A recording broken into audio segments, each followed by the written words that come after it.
तो दोस्तों इमेजिन करो, दो दोस्त हैं, राम और श्याम। श्याम अपनी लाइफ को सिंपल इंटरेस्ट के फॉर्मूले से जीता था, but at the same time वहीं पे दूसरी ओर राम अपने लाइफ को कंपाउंड इंटरेस्ट के फॉर्मूले से जीता था। एंड उसे पावर ऑफ कंपाउंडिंग के बारे में भी काफ़ी डिटेल में पता है। कहने का मतलब है कि इमेजिन करो आप श्याम हो एंड आपके पास 1,00,000 रुपए है।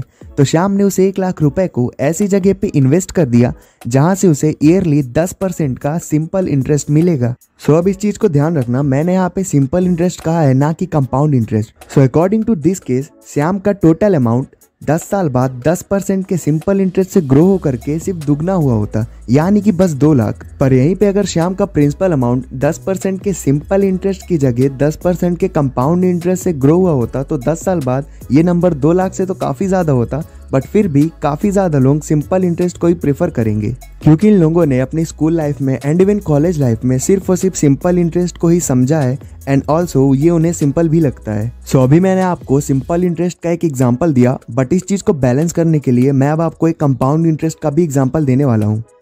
सो इमेजिन करो आप भी स्टॉक मार्केट से वेल्थ क्रिएट करना चाहते हो एंड अपने लाइफ का फर्स्ट 1 करोड़ जमा करने के लिए आपने 6,25,000 का इन्वेस्टमेंट किया, जिसपे कि आपको 15% का एनुअल कंपाउंड इंटरेस्ट मिलेगा। एंड मैंने 15% का एनुअल कंपाउंड इंटरेस्ट इसलिए चूज़ किया है क्योंकि अगर आप इंडियन स्टॉक मार्केट को भी देखो तो अभी तक इसने 15% का ही एवरेज ईयरली रिटर्न दिया है। बट अगर आप स्मार्टली इन्वेस्ट करोगे तो आप इससे 18% तक का भी ईयरली रिटर्न ले सकते हो। बट फिर भी इस एग्जाम्पल के लिए हम 15% का ही ईयरली रिटर्न एज्यूम करेंगे। सो आपने 6,25,000 का इन्वेस्टमेंट किया एंड इस पे 20 साल बाद 15% के एवरेज रिटर्न से आप अपने लाइफ का पहला 1 करोड़ जमा कर लोगे, वो भी बस 6,25,000 के इन्वेस्टमेंट से।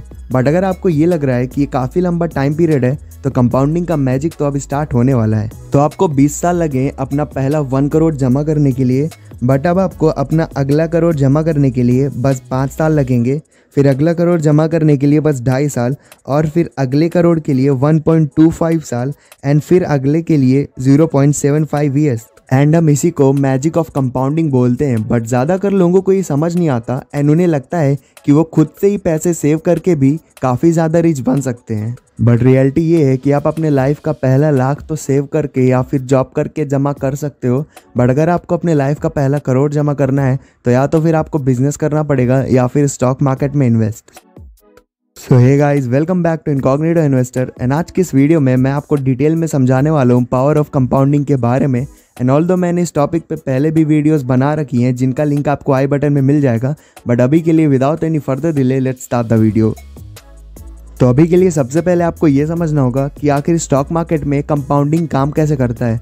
तो इस चीज़ को मैं आपको बिल्कुल ही आसान शब्दों में समझाने वाला हूँ। तो इमेजिन करते हैं कोई ABC लिमिटेड कंपनी है जो कि इंडियन स्टॉक मार्केट में लिस्टेड है। तो आपने इस कंपनी को देखा, इसको काफ़ी अच्छे से एनालाइज किया, देन आप डिसाइड करते हो कि हाँ इस कंपनी में आप इन्वेस्ट कर सकते हो। तो इस एग्जांपल के लिए हम इमेजिन करते हैं कि आपने 100 रुपये इस कंपनी पे इन्वेस्ट करके ABC लिमिटेड कंपनी को भी अपने पोर्टफोलियो में ऐड कर लिया है। एंड अब क्योंकि इंडियन स्टॉक मार्केट ने पिछले कई सालों में 15% का एवरेज कंपाउंड इंटरेस्ट दिया है, तो हम भी इस एग्जाम्पल के लिए उतना ही इमेजिन करेंगे। So coming back to the example, and अब आपने उस कंपनी पे 100 रुपये इन्वेस्ट किए हैं जो कि 1 साल के बाद 15% की रेट से ग्रो करके 115 रुपये हो जाएगा। तो यहाँ तक तो सब कुछ सीधा सीधा था, पर अब वीडियो को ध्यान से देखना। तो अब अगले साल आपको अपना 15% का इंटरेस्ट 100 रुपये पे नहीं बल्कि 115 रुपये पे मिलेगा, यानी कि आपका टोटल अमाउंट 100 रुपये से ग्रो करके 132 रुपीज़ हो जाएगा।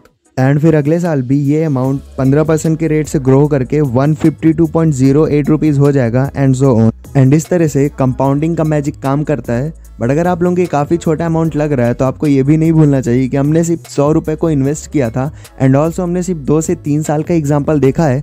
कंपाउंडिंग का रियल मैजिक 10 से 20 साल के बाद दिखना शुरू होता है। एंड ऑल्सो इस एग्जाम्पल में हमने सिर्फ 15% का ईयरली इंटरेस्ट लिया है, बट अगर आप थोड़ी सी नॉलेज लेके और थोड़ा एक्सपीरियंस के साथ इन्वेस्ट करोगे तो आप आराम से 18 to 19% का ईयरली कंपाउंड इंटरेस्ट ले पाओ। And as you know, compounding का रियल मैजिक 20 से 25 साल बाद ही पता चलता है। सो अगर आपके पास उतना पेशेंस है तो आपको भी स्टॉक मार्केट से सुपर वेल्थ क्रिएट करने से कोई नहीं रोक सकता। फॉर एग्जाम्पल, अगर आप एप्पल कंपनी के ऊपर नज़र डालो तो आप पाएंगे कि एप्पल को $1 ट्रिलियन की कंपनी बनने के लिए 40 साल का समय लगा। एंड फिर इस कंपनी को अपने मार्केट कैप पे 1 ट्रिलियन और ऐड करने के लिए बस 3 साल ही लगे थे। यानी कि बस 3 साल पे एप्पल कंपनी $1 ट्रिलियन की कंपनी से बढ़ करके $2 ट्रिलियन कंपनी हो गई। और यही चीज़ आज के बिलियनियर्स के ऊपर भी अप्लाई होती है। फॉर एग्जाम्पल, अगर आप billionaires like Bill Gates and Warren Buffett के ग्रोथ चार्ट को देखें तो आप पाएंगे कि स्टार्टिंग के डेज में इनकी वेल्थ काफ़ी धीरे रफ्तार से ग्रो हो रही थी, but during the period of time compounding के कारण आज ये लोग हर सेकंड के मिलियंस ऑफ डॉलर कमा रहे हैं। एंड अगर आप भी इन बिलियनर्स के जैसे ही वेल्थ क्रिएट करना चाहते हैं तो आपको भी कंपाउंडिंग को डीपली समझना होगा। And even one of the great brain Albert Einstein ने भी कहा था, compounding is the 8 wonder of earth, who knows it enjoys it. So अगर आपने भी डिसाइड किया है कंपाउंडिंग के मैजिक को डिटेल में समझ करके स्टॉक मार्केट से वेल्थ क्रिएट करने का, देन आपको सबसे पहले इन्फ्लेशन नाम के राक्षस को अच्छे से समझना होगा। दोस्तों, इन्फ्लेशन एक ऐसा टैक्स है जिसे कोई भी नहीं बच पाता एंड इसे अमीर या फिर गरीब दोनों को ही देना होता है। कहने का मतलब है कि भले ही आप अमीर हो या फिर आप गरीब हो एंड इवन या फिर इंडियन टैक्स स्लैब के हिसाब से आपको टैक्स ना देना पड़ता हो, बट फिर भी आपको इन्फ्लेशन के रूप में हैवी टैक्स देना पड़ता है। सो अगर आप बहुत अमीर हो एंड कुछ चालाकियाँ करके आप इनकम टैक्स देने से बच भी जाते हो, फिर भी आपको इन्फ्लेशन के रूप में टैक्स देना पड़ता है। एंड आपको लग रहा होगा कि मैं क्या बकवास कर रहा हूँ, बट इन्फ्लेशन कोई टैक्स से कम नहीं है। इस चीज़ को मैं अपने आगे वाली वीडियोस में प्रूफ भी करके बताऊंगा, बट अभी के लिए आप ये एग्जाम्पल देखो जिससे आपको मेरे पॉइंट ज़्यादा वैलिड लगेंगे। सो इमेजिन करो आपके पास 10 रुपए हैं, तो क्या कीजिएगा इतनी धनराशि का। अभी के लिए आपको ये मजाक लगेगा, बट आज से 40 साल पहले 10 रुपए इतना बड़ा अमाउंट था कि आप इससे इतना सामान खरीद सकते थे जिसे उठाने के लिए पहलवानों की ज़रूरत पड़ती थी। एंड आज के करंट टाइम को देखें तो 10 रुपए का सामान एक छोटा बच्चा भी उठा सकता है। एंड इन्फ्लेशन कितना रूथलेस टैक्स है, इसे समझने के लिए मैं आपको एक और एग्जाम्पल देता हूँ। तो मेरा एक फ्रेंड है जिसने आज से 10 साल पहले सिटी एरिया में एक घर खरीदा था एंड उस टाइम पे उस घर की प्राइस थी 50 लाख। एंड आज 10 साल बाद उस घर की प्राइस ग्रो हो करके 1 करोड़ रुपए हो गई है। तो वो मुझे बोल रहा था कि देख, तू क्या फालतू जगह इन्वेस्ट करता रहता है, मैंने 10 साल पहले घर इन्वेस्ट किया एंड आज उसकी प्राइस दुगनी हो गई है। तो अब इस चीज़ का फंडा मुझे उसे समझाने में काफ़ी टाइम लग गया था, बट होप करता हूँ आप जल्दी समझ जाओगे। तो मेरे दोस्त ने ये घर 10 साल पहले 50 लाख का खरीदा था एंड आज 10 साल बाद उसकी कीमत दुगनी यानी कि 1 करोड़ हो गई है। कहने का मतलब है कि उसका इन्वेस्टेड अमाउंट हर साल 10% की रेट से ग्रो हो रहा है एंड ये सिंपल इंटरेस्ट है। बट अगर आप इंडिया के लास्ट के 10 साल का इन्फ्लेशन चार्ट देखें तो वो भी एवरेजली 10% के ही अराउंड थी। मतलब उसने कुछ कमाया ही नहीं, मतलब उसका profit due to this ruthless inflation 0 हो गया। एंड ये चीज़ मैक्सिमम लोग समझ नहीं पाते। उन्हें लगता है कि उनके रियल एस्टेट का प्राइस बढ़ रहा है, बट फिर भी वो नहीं बढ़ रहा होता। अब real estate versus stock market एक काफ़ी ब्रीफ टॉपिक है जिसके बारे में हम आगे अगली वीडियो में बात करेंगे।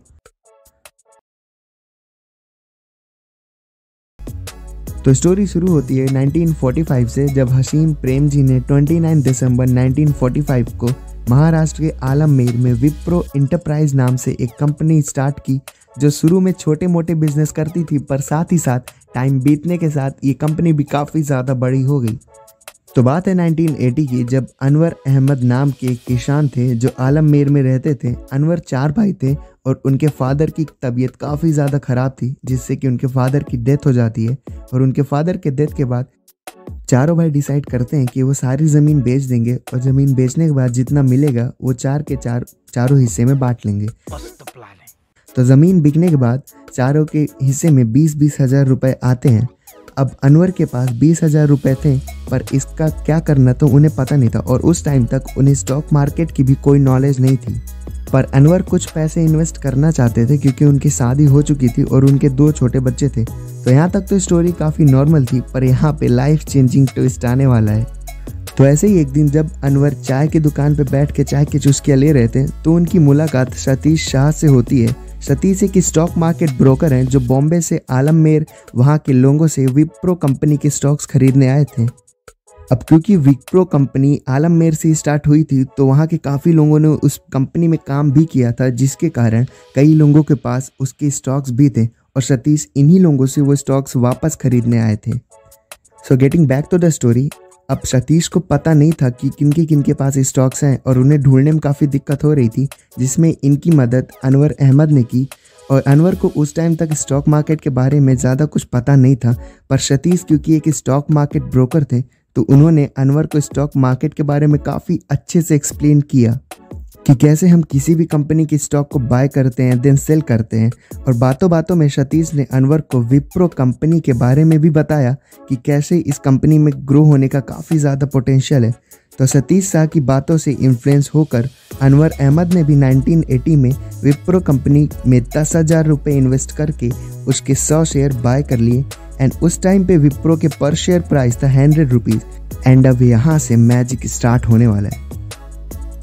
ओके, अब वीडियो को ध्यान से देखिएगा क्योंकि अब मैजिक स्टार्ट होने वाला है।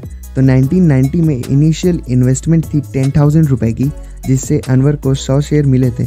फिर 1981 में कंपनी ने 1:1 की रेशियो से स्टॉक स्प्लिट किया, जिससे नंबर ऑफ शेयर 100 से बढ़कर के 200 हो गए। देन 1985 में फिर से स्टॉक स्प्लिट हुआ, जिससे नंबर ऑफ शेयर 200 से बढ़कर 400 हो गए। एंड देन 1986 में 10:1 की रेशियो में स्टॉक स्प्लिट हुआ, जिससे नंबर ऑफ शेयर 400 से बढ़ कर के 4,000 हो गए। और जैसा कि आप इस चार्ट में देख ही पा रहे होंगे कि कैसे कंपनी ने समय समय में शेयर स्प्लिट किया और बोनस शेयर भी डिक्लेयर किया। और लास्ट टाइम जब कंपनी ने 1:3 की रेशियो में स्टॉक स्प्लिट किया तो अनवर के total number of stocks 2,56 lakh हो गए। तो अगर आपको ये नहीं पता कि स्टॉक स्प्लिट क्या होता है तो हमने इसके ऊपर काफ़ी डिटेल में वीडियो बनाया है, तो ऊपर क्लिक करके देख लीजिए। So getting back to the topic, और अब अनवर के पास टोटल नंबर ऑफ शेयर्स हैं 2,56 लाख रुपीज़ और विप्रो का प्रेजेंट टाइम पे पर शेयर प्राइस है 597 रुपीज़। तो अगर हम 597 को 2,56 लाख से मल्टीप्लाई करते हैं तो हमें मिलता है 1,500 करोड़ से भी ज़्यादा का अमाउंट, और ये सिर्फ स्टॉक का प्राइस है। और अगर हम इसमें 200 करोड़ डिविडेंड भी ऐड कर दें तो ये अमाउंट 1,700 करोड़ से भी ज़्यादा का हो जाता है। And it is power of compounding. पर ज़्यादातर लोग ना इस पावर ऑफ कंपाउंडिंग को यूज़ कर ही नहीं पाते क्योंकि उनके पास पेशेंस होता नहीं है। और पावर ऑफ कंपाउंडिंग को आप तभी देख पाएंगे जब आपके पास पेशेंस होगा। वॉरेन बफेट भी बिलियनियर तब बने थे जब वो 50 ईयर्स क्रॉस कर गए थे। तो आप में से काफ़ी ज़्यादा लोग ऐसे होंगे जो जल्दी से जल्दी अपनी 9 to 5 को छोड़ के फाइनेंशियल फ्रीडम अचीव करना चाहते होंगे। बट द थिंग इज कि फाइनेंशियल फ्रीडम को अचीव करने के लिए आपके पास सफिशिएंट अमाउंट में कैपिटल होना चाहिए कि आपको फिर आगे काम करने की ज़रूरत ना पड़े। एंड आप में से मैक्सिमम लोगों को फाइनेंशियल फ्रीडम अचीव करने का बस एक ही तरीका पता होगा कि स्टॉक मार्केट में लॉन्ग टर्म के लिए इन्वेस्ट कर दो। एंड विथ ड्यू रिस्पेक्ट ये one of the best performing method है, बट इसकी भी कुछ लिमिटेशंस हैं जिनके बारे में हम वीडियो में आगे बात करेंगे। सबसे पहला सवाल जो आपके फाइनेंशियल फ्रीडम की जर्नी के स्टार्ट होने से पहले उठता है वो है how much money you need. So इस क्वेश्चन को कुछ लोग स्किप कर देते हैं, बट द रियलिटी इज कि बिना इस क्वेश्चन का एग्जैक्ट आंसर पता हुए आप फाइनेंशियल फ्रीडम को अचीव नहीं कर सकते। सो सबसे पहले आपको यही पता करना है कि आपको एग्जैक्टली कितना अमाउंट चाहिए फाइनेंशियल फ्रीडम को अचीव करने के लिए। तो अगर मैं आपसे पूछूं कि आपको कितना पैसा चाहिए कि उसके बाद आपको फिर लाइफ में काम करने की ज़रूरत ना पड़े, तो मुझे आपका तो नहीं पता but most of the people इसका गलत जवाब ही देंगे। वो बोलेंगे 15 करोड़, 20 करोड़, 50 करोड़ या फिर इवन कुछ लोग तो 100 करोड़ भी बोल देते हैं। But the reality is far away from this. So imagine करो कि अगर आप भी एक मिडिल क्लास फैमिली से बिलोंग करते हो तो आपके फैमिली का भी मंथली एक्सपेंस 50,000 के अंदर ही होगा, मतलब साल का 6 लाख और 10 साल का 60 लाख।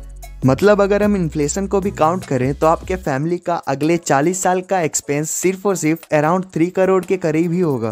कहने का मतलब है कि अगर आपको फाइनेंशियल फ्रीडम अचीव करना है तो आपको सिर्फ और सिर्फ 3 से 4 करोड़ ही स्टोर करने होंगे। सो अब आपको एग्जैक्ट नंबर तो पता चल गए एंड अब जानते हैं कि आप इन नंबर्स को अचीव कैसे करेंगे, क्योंकि मेन गेम तो वही है। तो स्टॉक मार्केट में पैसे इन्वेस्ट करने के वैसे तो काफ़ी ज़्यादा तरीके हैं, बट 4 तरह के ही ऐसे लोग होते हैं जो इनमें इन्वेस्ट करते हैं। मतलब आप कह सकते हैं कि स्टॉक मार्केट में सिर्फ और सिर्फ 4 तरह के लोग होते हैं। एंड इन्वेस्ट करने से पहले आपको ये पता होना चाहिए कि आप किस कैटेगरी में हो। तो सबसे पहले आते हैं वो लोग जो ट्रेडिशनल मेथड ऑफ इन्वेस्टिंग में बिलीफ रखते हैं, मतलब ये किसी भी म्यूचुअल फंड, इंडेक्स फंड या फिर किसी पर्टिकुलर कंपनी की स्टॉक में 30 से 40 साल तक इन्वेस्ट रहने देते हैं। एंड फिर आते हैं दूसरे तरह के लोग जो कि अपने 9 to 5 जॉब में ही खुश रहते हैं, पार्टी करते हैं, एंजॉय करते हैं एंड मंथ एंड आने से पहले ही अपनी पूरी सैलरी खर्च कर देते हैं एंड फिर क्रेडिट कार्ड के ऊपर जिंदा रहते हैं। एंड देन आते हैं तीसरे तरह के लोग, एंड ये सबसे अलग हैं क्योंकि ये सोचते हैं कि स्टॉक मार्केट में इन्वेस्ट करना बकवास है, सो हम इन लोगों के बारे में बात ही नहीं करेंगे। एंड फिर आते हैं चौथे तरह के लोग जो कि फाइनेंशियल फ्रीडम को अपनी 40 की एज में ही अचीव करना चाहते हैं, क्योंकि ये 80 to 90 की एज तक वेट करना नहीं चाहते हैं। एंड नो डाउट 40 एक आइडियल एज होती है रिटायरमेंट के लिए, क्योंकि इस एज में आप अपने पैसे को आने वाले 10 से 20 साल तक एंजॉय भी कर सकते हो एंड इससे पहले आपने 10-15 साल तक काम भी किया होता है। तो सबसे पहले आपको यही डिसाइड करना है कि आप किस कैटेगरी में आते हो, क्योंकि अब जो मैं आपको 4 तरीके बताने वाला हूँ स्टॉक मार्केट से फाइनेंशियल फ्रीडम अचीव करने के, वो आपको तभी समझ आएंगे जब आप इन 4 में से एक कैटेगरी चूज करते हो। तो बिना टाइम गवाए स्टार्ट करते हैं उन 4 तरीकों से जिनके थ्रू आप स्टॉक मार्केट से फाइनेंशियल फ्रीडम अचीव कर सकते हो। तो देखो यार, वैसे तो स्टॉक मार्केट में इन्वेस्ट करने के काफ़ी ज़्यादा तरीके होते हैं, बट मेजरली मैं आपको अभी 4 तरीके बताने वाला हूँ, which are intraday trading, momentum trading, buy and hold investing and long term investing. तो अब इन सारे तरीकों को एक एक करके डिटेल में समझते हैं। तो सबसे पहले बात करते हैं इंट्राडे ट्रेडिंग की। दोस्तों, इंट्राडे ट्रेडिंग बहुत ही ज़्यादा फेमस है एंड आपने भी इसका नाम कभी ना कभी ज़रूर सुना होगा। एंड जैसा कि इसके नाम से ही पता चलता है, इंट्राडे में आपको अपना प्रॉफिट एक ही दिन में बुक करना होता है। कहने का मतलब है कि इस मेथड में आप किसी भी कंपनी के स्टॉक को कम प्राइस में बाय करते हो एंड फिर जैसे ही आपको 1 से लेकर 3% के बीच का प्रॉफिट मिलता है तो फिर आप सेल कर देते हो। एंड अब आप लोगों को लग रहा होगा कि 2 से 3% में क्या ही हो जाएगा। तो मैं आपको बता दूं कि जो प्रोफेशनल इंट्राडे ट्रेडर्स होते हैं वो काफ़ी ज़्यादा बड़े अमाउंट में ट्रेड करते हैं, जिनसे उन्हें छोटे से परसेंटेज में भी काफ़ी ज़्यादा प्रॉफिट मिल जाता है। एंड इंट्राडे ट्रेडिंग एक लौता मेथड नहीं है ट्रेडिंग करने का। स्टॉक मार्केट में और भी काफ़ी ज़्यादा तरीके अवेलेबल हैं, जिनमें से एक तरीका है momentum trading. So the next method of trading is momentum trading. And momentum trading को हम और भी काफ़ी ज़्यादा नाम से जानते हैं, जैसे कि swing trading and positional trading. But unlike intraday trading, momentum trading में आप शेयर्स को एक ही दिन में सेल नहीं करते हो। इसमें आप शेयर्स को कम प्राइस में बाय करते हो एंड 1 से 2 दिन से लेके 1 से 2 महीने तक होल्ड करके रखते हो, जब तक आपका प्रॉफिट नहीं हो जाता। एंड प्रॉफिट कमाने के लिए मोमेंटम ट्रेडिंग में भी आप सेम प्रोसेस को फॉलो करते हो, मतलब कि शेयर्स को कम प्राइस में बाय करके हाई प्राइस में सेल करना, या फिर हाई प्राइस में बाय करके और ज़्यादा हायर प्राइस में सेल करना। सो स्टॉक मार्केट से वेल्थ क्रिएट करने का थर्ड मेथड है बाय एंड होल्ड स्ट्रेटेजी। इस स्ट्रेटेजी में आप किसी भी शेयर को उसके इंट्रिंसिक वैल्यू पे या बेस्ट पॉसिबल प्राइस पे बाय करते हो and long period of time तक होल्ड करके रखते हो। ये strategy one of the trusted and proved method है स्टॉक मार्केट से वेल्थ क्रिएट करने के लिए। और common stock uncommon profit book के ऑथर फिलिप फिशर कहते हैं, if you have done the job of find the best stock correctly then the best time to sell is never. पर इसमें भी आपको एक बात हमेशा ध्यान देनी है कि आप कभी भी गलत स्टॉक पे इन्वेस्ट नहीं करना है।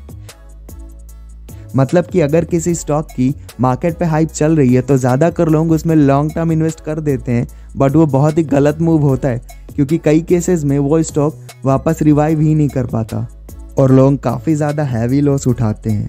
सो the last but not the least method of creating wealth from stock market is long term investing. So ये मेथड काफ़ी कुछ बाय एंड होल्ड मेथड के जैसा ही है, बट इसमें एक डिफरेंस है, क्योंकि इस मेथड में आप ज़्यादातर केसेस में स्टॉक्स को कभी सेल ही नहीं करेंगे। एंड इस मेथड में भी 3 पार्ट होते हैं, growth investing, value investing and activist investing. तो चलिए इन तीनों को अब एक एक करके डिटेल में समझते हैं। सो ग्रोथ इन्वेस्टिंग में आप किसी भी ग्रोथ स्टॉक में इन्वेस्ट करोगे and during the period of time due to compounding आपका इन्वेस्टेड अमाउंट काफ़ी ज़्यादा ग्रो हो जाएगा, जिससे आपकी लाइफ लॉन्ग वेल्थ क्रिएट होगी।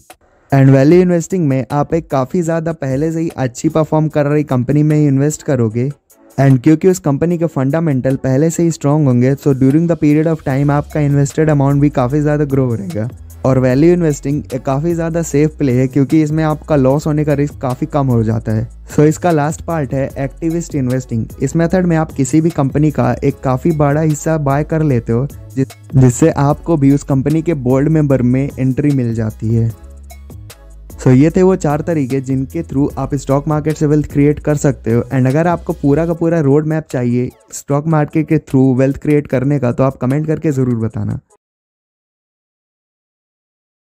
मोस्ट ऑफ द लोग डिविडेंड की पावर को अंडर एस्टिमेट करते हैं एंड इसे समझना ही नहीं चाहते, पर क्योंकि आप ये वीडियो देख रहे हो तो मैं इस वीडियो में आपको डिविडेंड की पावर के बारे में डिटेल में समझाऊंगा। एंड इस वीडियो में हम ये भी देखेंगे कि कैसे आप डिविडेंड से अपने लिए पैसिव इनकम का एक अच्छा सोर्स क्रिएट कर सकते हैं। कि बेल नोटिफिकेशन ऑन कर लेना। And without any further delay let's start the video.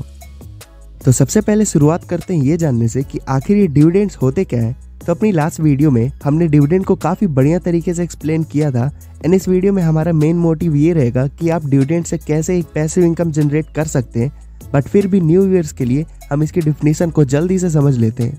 तो इमेजिन करो एक कंपनी है ABC प्राइवेट लिमिटेड, एंड वो कंपनी क्योंकि अब काफ़ी ज़्यादा ग्रो हो चुकी है तो उसमें अब उतना ज़्यादा ग्रो होने का पोटेंशियल रहा नहीं, पर शेयर होल्डर भी क्योंकि कंपनी के छोटे ही सही पर एक ओनर ज़रूर है, तो कंपनी अपने प्रॉफिट का एक हिस्सा अपने शेयर होल्डर्स को अब देती है, जिसे कि हम डिविडेंड्स बोलते हैं। एंड अगर आपको इनके बारे में और अच्छे से जानना है तो आई बटन में क्लिक करके ये वीडियो ज़रूर देखना।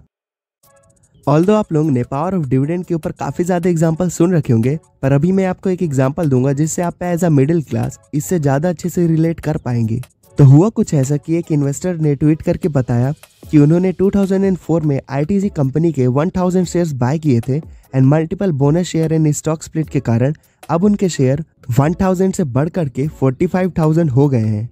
तो अगर हम इस इन्वेस्टर की कही हुई बातों पे ध्यान दें तो जब इन्होंने 2004 में 1000 शेयर बाय किए थे, उस टाइम पे ITC का पर शेयर प्राइस था 1000 रुपए, मतलब इन्होंने 10 लाख रुपए का लमसम इन्वेस्टमेंट किया था। एंड ये रहा ITC का 2004 से लेके अब तक का स्प्लिट चार्ट, जिससे आप इनकी बातों को और अच्छे से समझ पा रहे होंगे। So getting back to the topic, and last time ITC ने अपने पर शेयर पे 10.15 रुपीज का डिविडेंड दिया था, मतलब अगर हम कैलकुलेट करें तो 45,000 इंटू 10.15 मतलब 4 लाख रुपए का तो इन्हें बस डिविडेंड मिला था। एंड अगर हम इनके टोटल इन्वेस्टमेंट की बात करें तो अभी के टाइम पे ITC का शेयर प्राइस है 205 रुपीज, यानी कि 45,000 इंटू 205 92,25,000, और ये अप्रोक्सीमेटली 15% का एनुअल कंपाउंड इंटरेस्ट है। तो इस एग्जाम्पल को देखने के बाद आपको ये चीज़ तो क्लियर हो गई होगी कि आपको डिविडेंड इन्वेस्टिंग क्यों स्टार्ट करनी चाहिए। एंड होपफुली अब आप में से कई लोगों का मन डिविडेंड स्टॉक बाय करने कर रहा होगा, पर उससे पहले आपको ये जानना है कि क्या आप जो इस स्टॉक में बाय कर रहे हैं वो आपके लिए बेस्ट स्टॉक है या नहीं। एंड इस चीज़ को समझने के लिए मैं आपको 3 ऐसे क्राइटेरिया बताने वाला हूँ जिससे आप ज़रूर ध्यान देना किसी भी स्टॉक पे इन्वेस्ट करने से पहले। द क्राइटेरिया नंबर 1 इज कि अगर आप एक लॉन्ग टर्म कंपनी चूज कर रहे हैं जिससे आपको डिविडेंड के थ्रू फ्यूचर में काफी अच्छी पैसिव इनकम होगी, तो आप सबसे पहले उस कंपनी के प्रमोटर्स के ऊपर ध्यान देना। नाउ आई नो कि आप में से कई लोग बोलेंगे कि ये बात तो सबको पता है, बट बिलीव मी कईयों को नहीं पता, एंड ये काफी बेसिक पॉइंट है। आपको सबसे पहले यही ध्यान देना है कि उस कंपनी के प्रमोटर्स के पास उस कंपनी की मैक्सिमम होल्डिंग हो, ना कि किसी अनदर ग्रुप के पास। एंड अगर कंपनी के प्रमोटर्स के पास मैक्सिमम होल्डिंग होगी तो ये शो करता है कि प्रमोटर्स इस कंपनी को लेके सीरियस है, एंड इससे कंपनी के फ्यूचर में अच्छा परफॉर्म करने की पॉसिबिलिटीज काफ़ी बढ़ जाती है। तो अब बढ़ते हैं सेकंड क्राइटेरिया या फिर पॉइंट की ओर, एंड इस पॉइंट को ध्यान से सुनना क्योंकि अगर वीडियो स्किप करके देखोगे तो बिल्कुल समझ नहीं आने वाला। So the rule is for safe and best play always choose a common company because common companies are the one who gives best uncommon profits. मतलब आपको हमेशा लॉन्ग टर्म गेम खेलने के लिए कॉमन कंपनीज में ही इन्वेस्ट करना चाहिए, क्योंकि आप खुद देखो AI, robotics and green energy को लेके जितनी हाइप आज है उतनी ही 10 साल पहले भी थी। एंड इस चीज़ को लेके कोई ये भी प्रेडिक्ट नहीं कर सकता कि ये चीज़ें फ्यूचर में कितना ज़्यादा आगे जाएंगी। And always choose a common companies को सपोर्ट करते हुए वॉरेन बफेट कहते हैं, take a chewing gum, I don't think internet is going to change how people will chew gum. तो कहने का मतलब है कि ज़्यादा केसेस में कॉमन कंपनीज ही अनकॉमन प्रॉफिट देती हैं।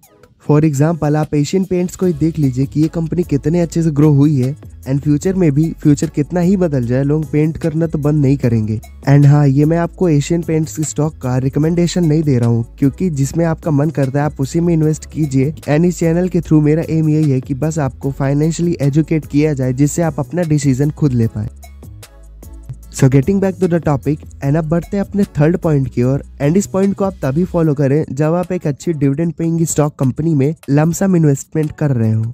तो आपको ध्यान देना है कि आप जिस किसी भी कंपनी में इन्वेस्ट कर रहे हो उसका डिविडेंड पे आउट रेशियो 50% से ज़्यादा नहीं होना चाहिए।